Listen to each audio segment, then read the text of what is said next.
Good morning everyone, welcome back to my another mini blog. আজ সকাল সকাল ঘুম থেকে উঠেই রেডি হয়ে গেছি, কারণ আজ সকাল 7টায় আমার হেয়ার ডুর বুকিং ছিল।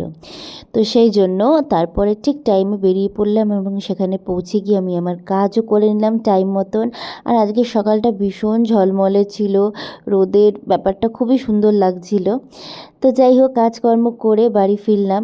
বাড়ি ফেরার পথে এই জায়গাটা আমার এত সুন্দর লাগলাম যে ক্যামেরাবন্দি করে ফেললাম। তারপরে ব্রেকফাস্ট করলাম, করে আমার এই জিনিসগুলো কিছু এসছিল।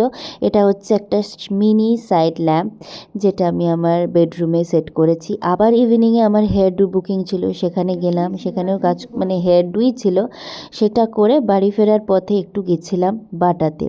রেগুলার ওয়্যারের কিছু কিনবো ভেবে ঢুকেছিলাম, কিন্তু আলটিমেটলি আমি কনফিউজ ছিলাম, বাট কিনেছিলাম। কি কিনেছিলাম নেক্সট মিনি ব্লগে শেয়ার করছি। তো বাড়ি এসে এদের আমি ঘুম পাড়িয়ে দিলাম, কেজের মধ্যে শুয়ে পড়লো। তারপর ডিনার করে নিলাম, দ্যাটস ইট।